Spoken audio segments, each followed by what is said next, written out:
Your Highness, please calm down. Please calm down. I'm not your princess. Didn't we agree you'll release me once I help you deal with the messenger? What happened? It's already been 3 days. I can't be bothered to argue with the maids who are following me. I'm ready to sprint towards the palace gate. Before I can take another step, however, a shining sword suddenly blocks my path. Behave.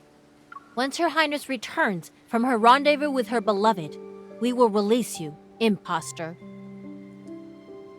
The blade's cold gleam slices the inner turmoil in my mind, only whispers of the wind remain. What if I also have a beloved that I'm eager to meet? Your beloved? The sword-wielding maid scrutinizes me before sheathing her weapon. Wait until you're done playing princess. Whether your beloved is near or far, wouldn't it be simple to bring him here?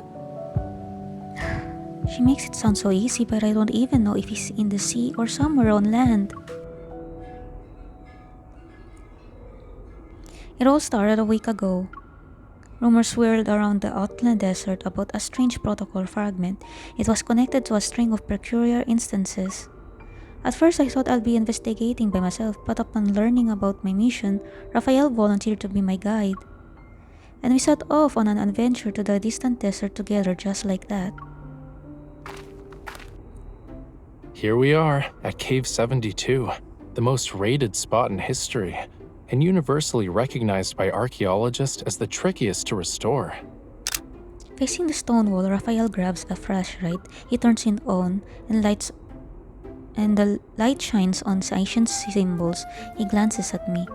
I heard the fragments are in these mural caves. Are your resonant senses tingling? Raphael has been scoring the caves with me all morning, but to no avail. Stepping on the gravel, I inch forward and try to resonate with the mural.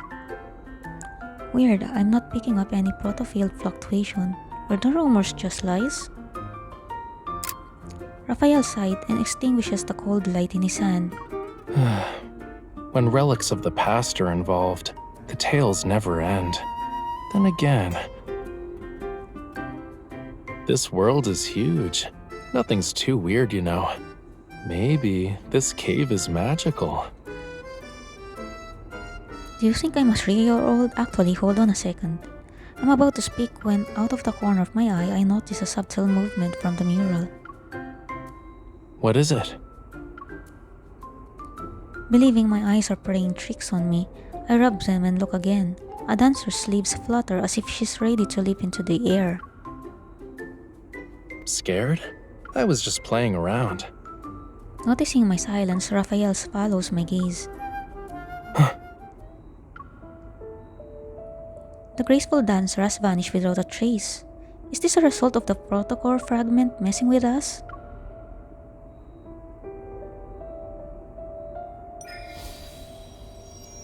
After a few seconds pass, I take several steps toward the mural. I resonate with it. I thought I could grab the fragment, but the mural's strength is stronger than I expected. It engulfs me in an instant. Hey! Before I lost consciousness, I saw Raphael follow after me as he vanished into the depths of a dark vortex.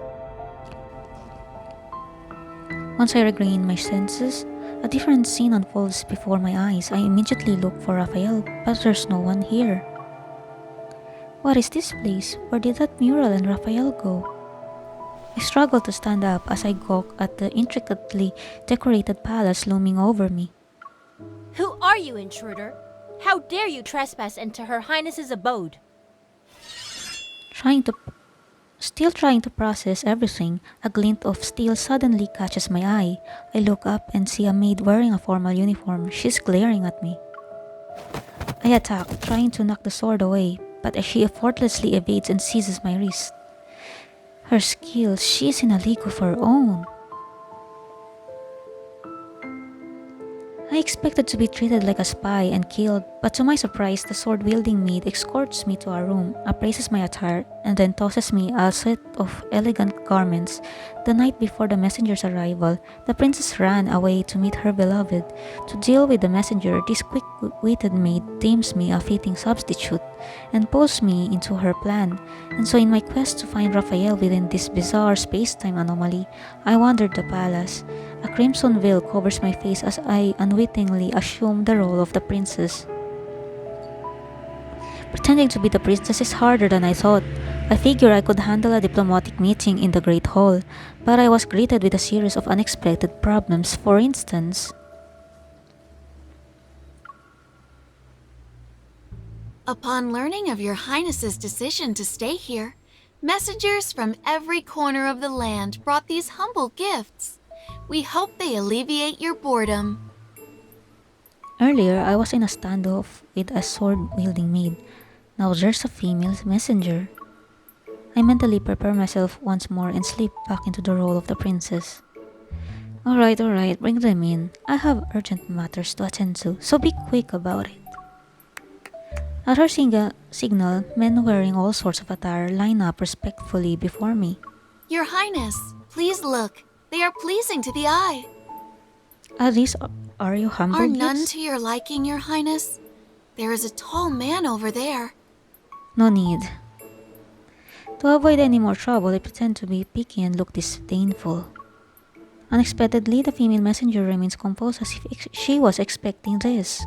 If none strike your fancy, perhaps another could... Looking at her group, they quickly make way.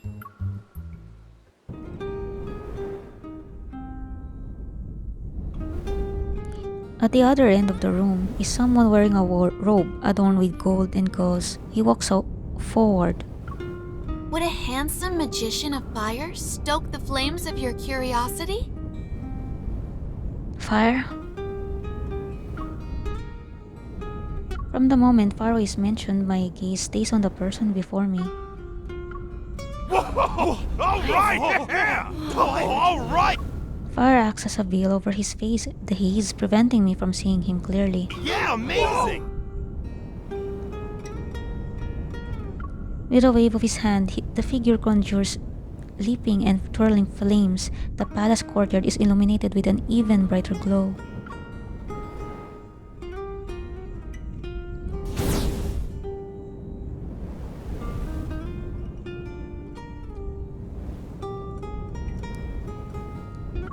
It's only after the flames fade that the tall figure reveals himself. Raphael!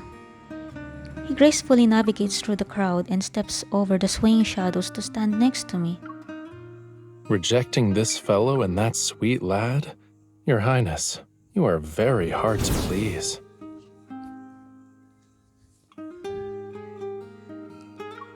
He takes my hand and places a flower made of fire into my palm. Now tell me, Your Highness, do I pique your interest? Stoke the flames of your curiosity? A torrent of questions floods my mind, but I don't know where to start. Ignoring the murmurs of onlookers, I take Raphael's hand and lead him to my bedchamber.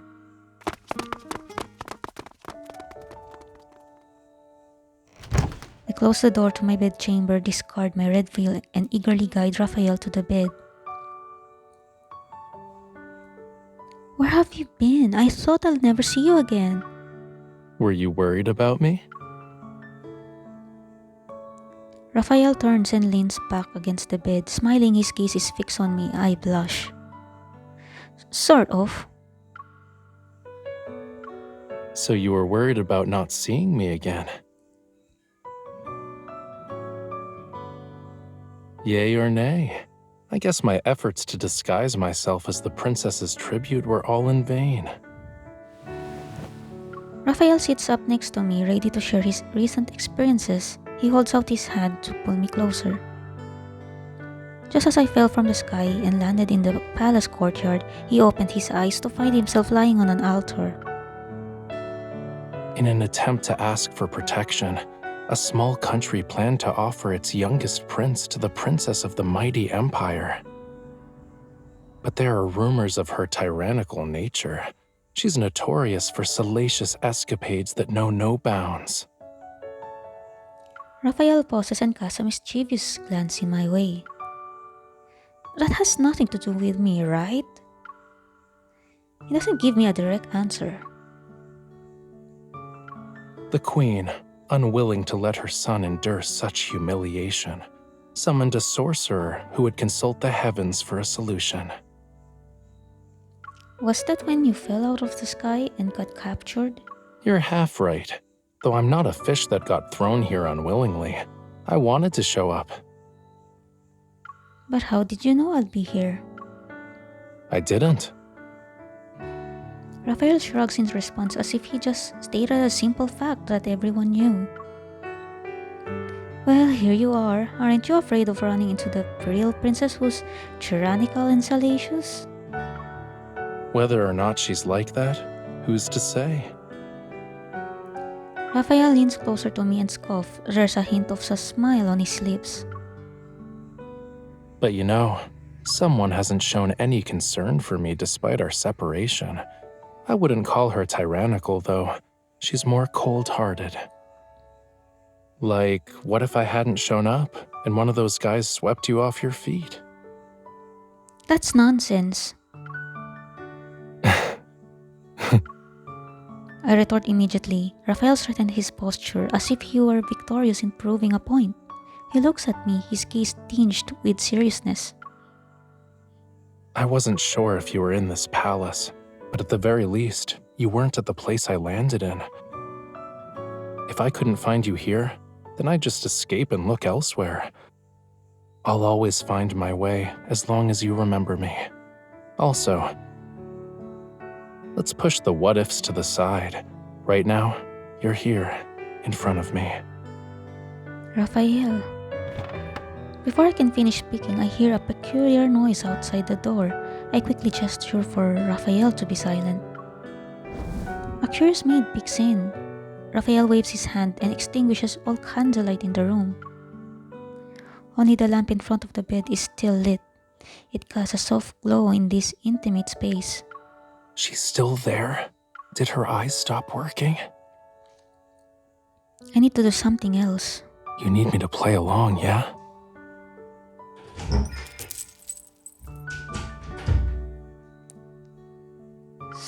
Scanning the room, I reached out and adjusted the golden accessory on his chest before gently pushing him back on the bed in one fluid motion.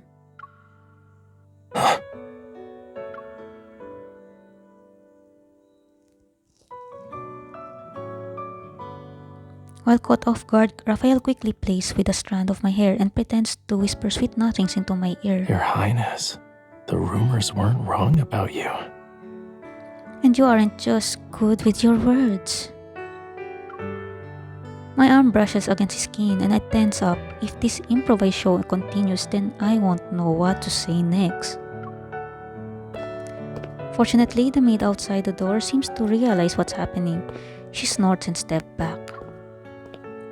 Finally. That's it? Just as I'm about to get off Raphael, I'm immediately pulled back into his embrace. I'm the one who's surprised now, but I quickly relax in his arms. It's been a long time since we were together. Let's stay like this for a little while longer. Though you did say you didn't miss me, But I do. What was that? It's too dark. I can't hear all that well. Somewhat stunned, yet also amused, I move closer and whisper into his ear. On those days where I couldn't see you, I missed you. I missed you more than anyone else. Did you catch that? I did. In the darkness, the hand creeping up my back seems to hold me even tighter. It's all the more reason for us to stay like this for a little bit.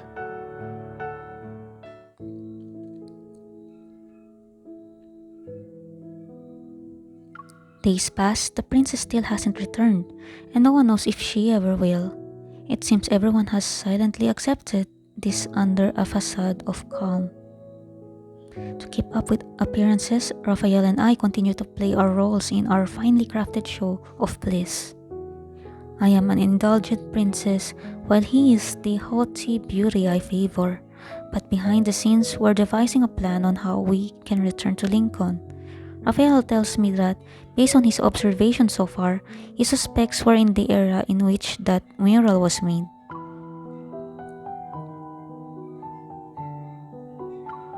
Since we time traveled or something, is it possible the alternate reality we're currently in has that very same mural? The doors to my bedchamber are firmly shut, and as usual, Raphael visits me every afternoon here. Afternoon sunlight flows through the cracks of the wooden window. The golden accessories on his attire shine. They're a spectacle to behold. A light bulb goes off in my head, and I add onto his statement. Do you think we'll be able to go back home if I resonate with it again?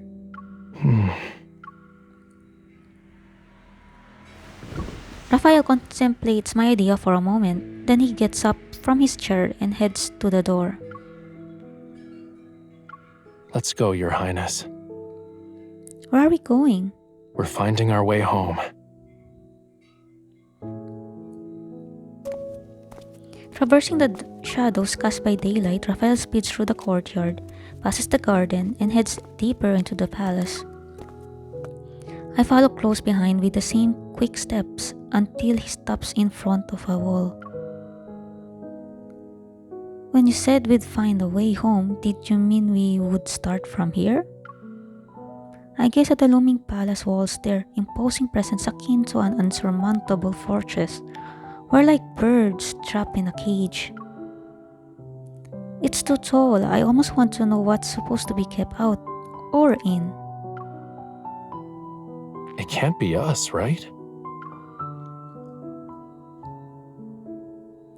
Raphael raises an eyebrow and looks behind him. Do you want to see what's outside, Your Highness? Of course, but... Before I can finish, I notice my feet are no longer touching the ground. Raphael's already carrying me. What are you doing? I'm supporting you, obviously. How else are you gonna see what's outside? Suddenly, the palace wall doesn't seem so daunting. I stretch out my hand, my fingers almost touching the top of it. I peek over the wall, and there a vast desert glitters under the sun. So, is the view nice, or...?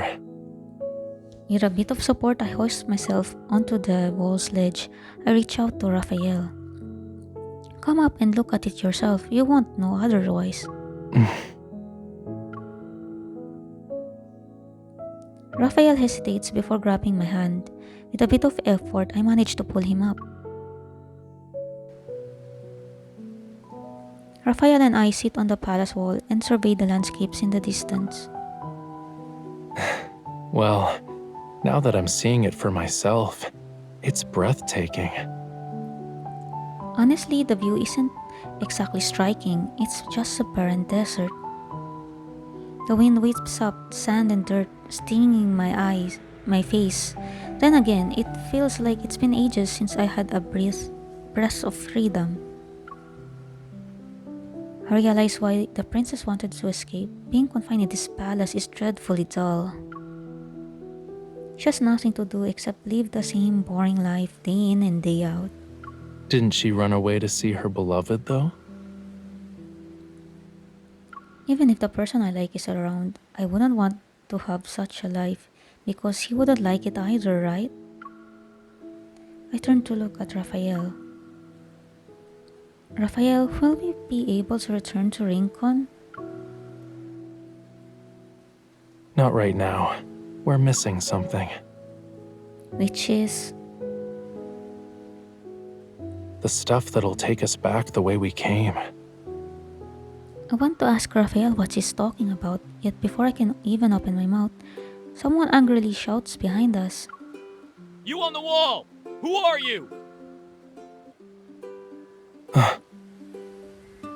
Raphael and I hastily turn around and spot the guards who are about to rush towards us. We have no choice but to jump down. Raphael grabs my hand and leads me deeper into the palace. Over here. After some time has passed, he pulls me into a dark, secluded spot. He leans closer and I'm pressed against a shelf.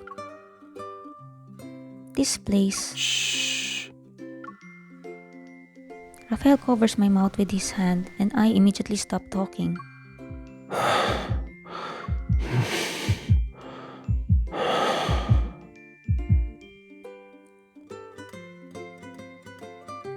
But in the next moment, his face moves closer to mine. My heart is beating like a drum. A couple of minutes pass and it seemed the guards who were after us have disappeared. Raphael lets go of me. So, what were you about to say? That, I mean... I was about to ask, where are we?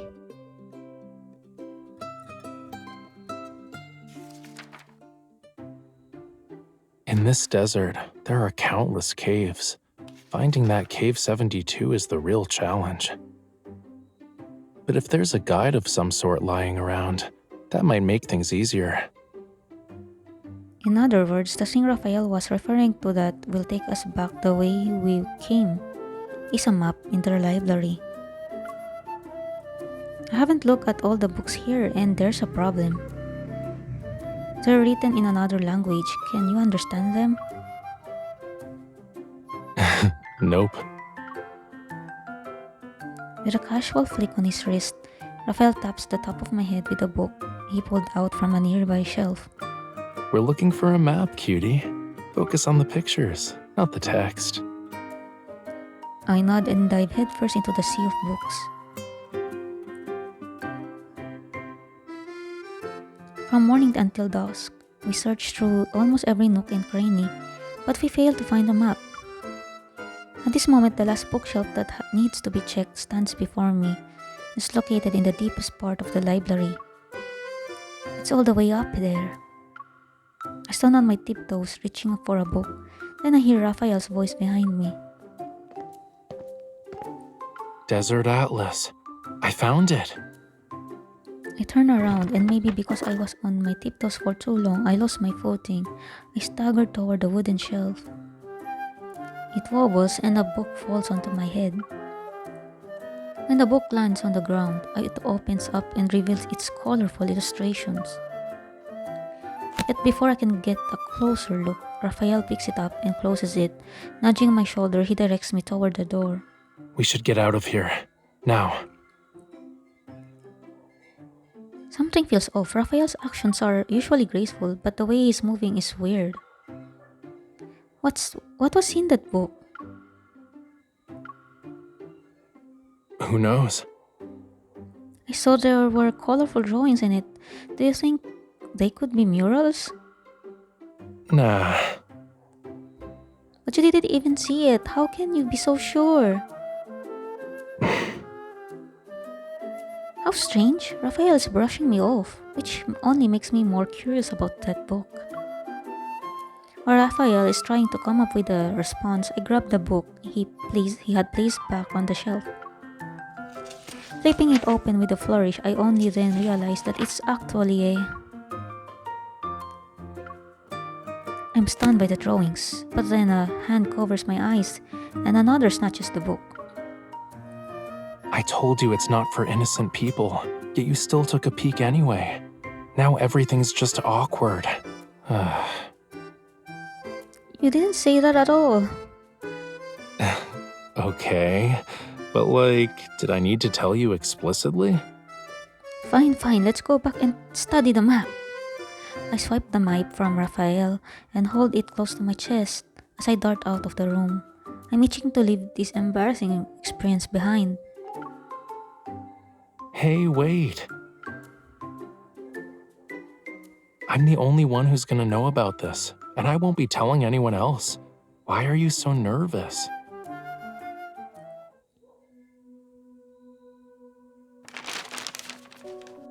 In the bedchamber, we spread out the map on the fancy velvet with golden embroidery. This desert atlas and the records of Western regions in the Lincoln Gallery are practically twins. They match up pretty well.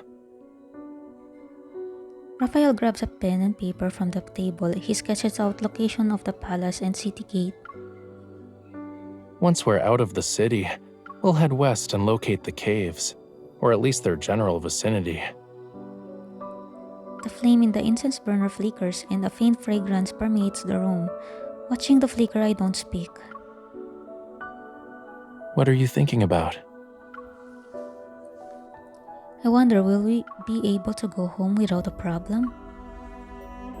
Didn't you already chew on that question up on the wall? Still feeling anxious, I gave Raphael a skeptical look. But even if that space-time vortex appears, we might end up in a different reality. Who knows where we'll be?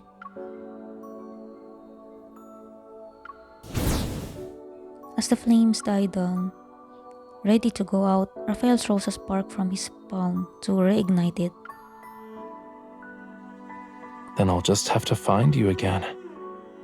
You're pretty confident, huh? I'm good at tracking people down. Besides, didn't I already do it?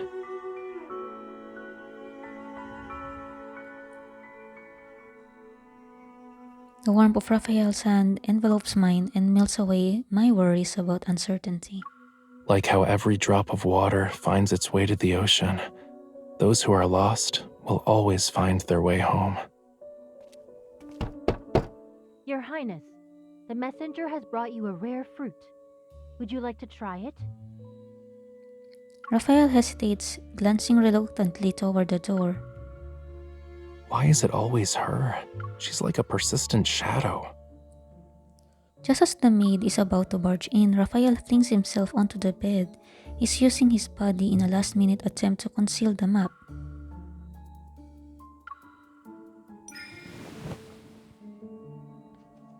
I then lean in, pretending to be intimate. We're occupied right now. If it's only about the fruit, kindly leave us be. The maid nonchalantly sets down the tray and heads to the door with measured steps. Before she leaves, she looks back. Then I shall wait by the door. I'll always be ready to tend to you, Your Highness.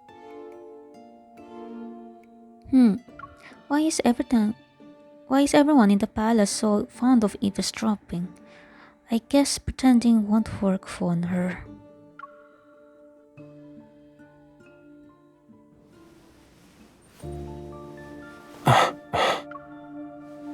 Why are you...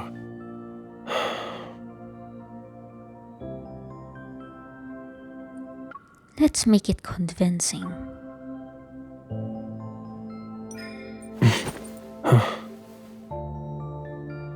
Oh, this intense. Tell me, should I be a good, honest boy, or should I play hard to get?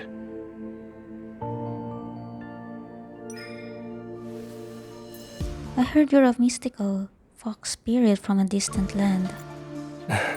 Come dawn, new whispers will fill the air.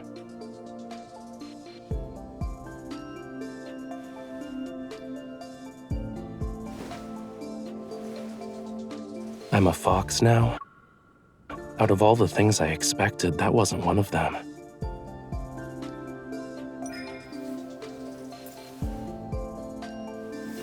Like this?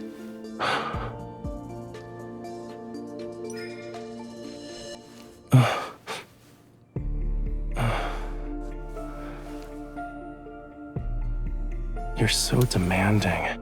All right, I'll make sure not a single drop goes to waste. Since Your Highness wants to spice things up, I'll do my best to satisfy your every need.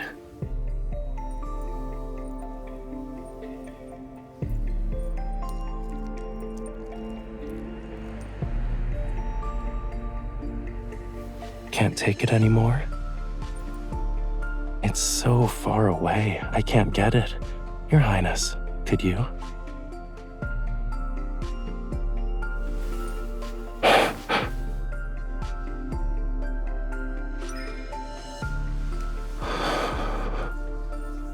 Did it fall over here?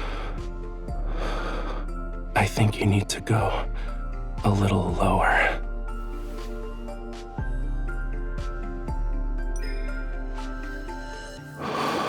Then is it here?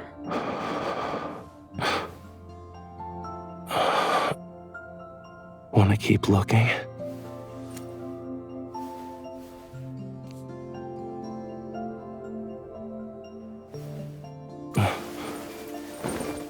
Forget the fruit. Can't you compensate me another way?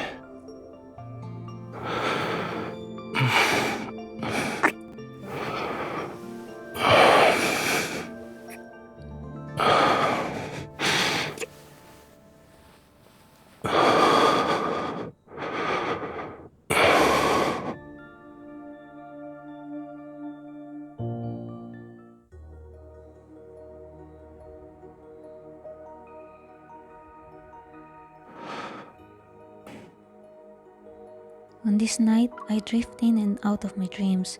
The candlelight is long gone and lost in the darkness.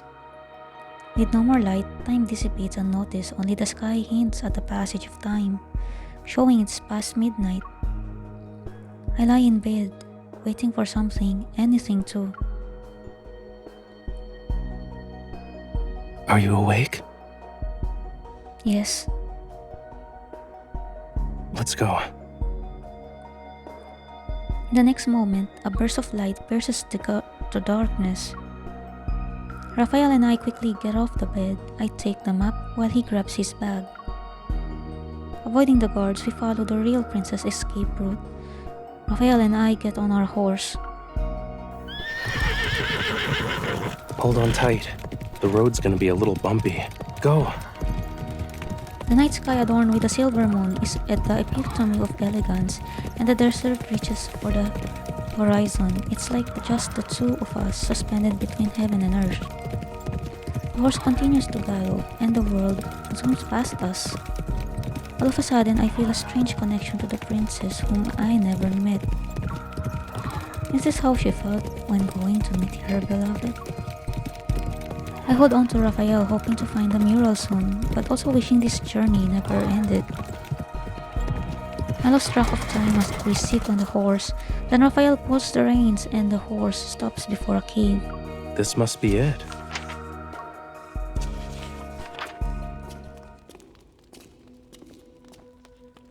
Following the map, we locate the cave where the mural should be. Raphael holds up a lamp, its light shining on the stone wall before us.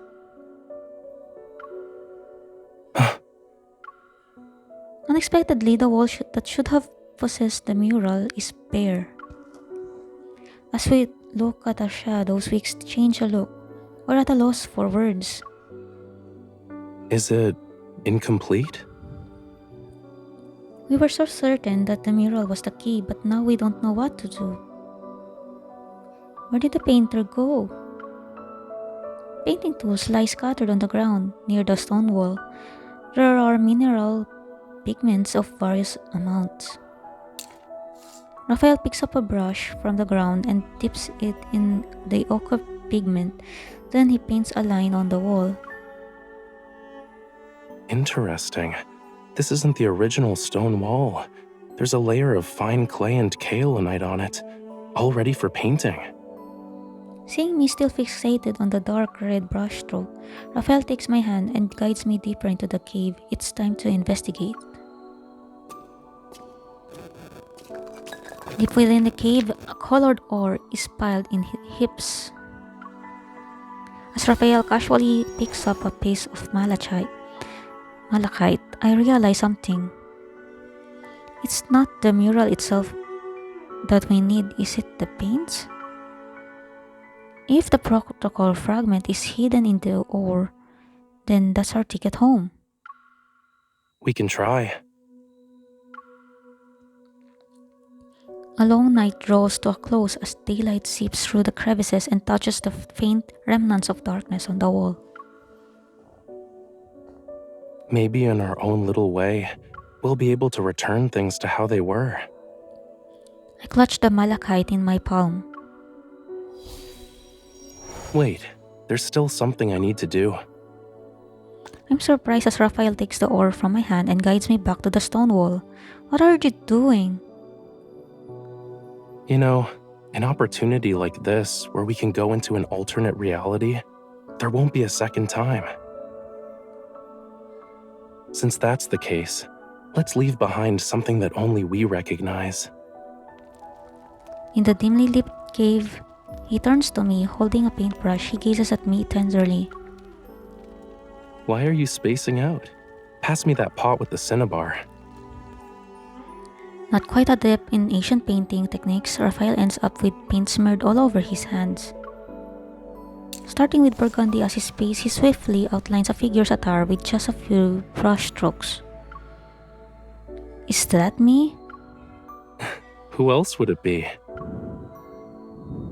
He dips his brush into the cinnabar pot and adds a red fish, its tail vividly flicking. And why is the little red fish next to me? Raphael gazes at me, a gentle smile on his lips. Because it likes you, cutie. A streak of crimson light shines. The girl and the small fish break through an illusionary barrier, traveling from the desolate desert to the boundless ocean. Thankfully, you'll be taking me home this time. I can almost sense the damp air. I turn to look at Raphael. Is it me or does it smell like the sea? I guess it's raining outside or something.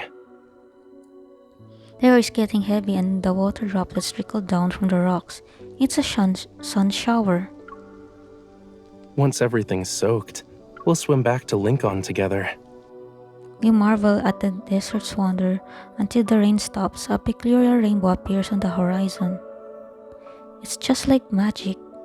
Peering out from the cave entrance, I see a radiant light shining on Raphael's face. Are you suggesting we've stumbled into an alternate reality where you're a princess and I serve as your charming tribute? And we happen to get caught in a downpour in the desert? Yeah, we experienced so many magical moments together. This has to be a miracle, right? Of course. But if you want to talk about the greatest miracle... He turns to me. Wouldn't it be how I can still find you, even in the vastness of space and time?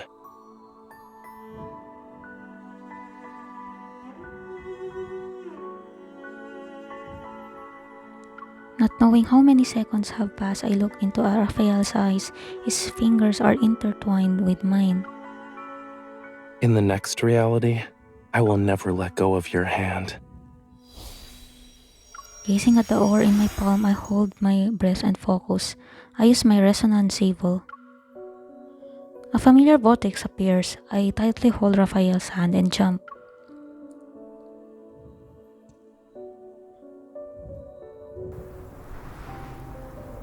Before I realize it, I find myself gazing at that mural of a beautiful dancer.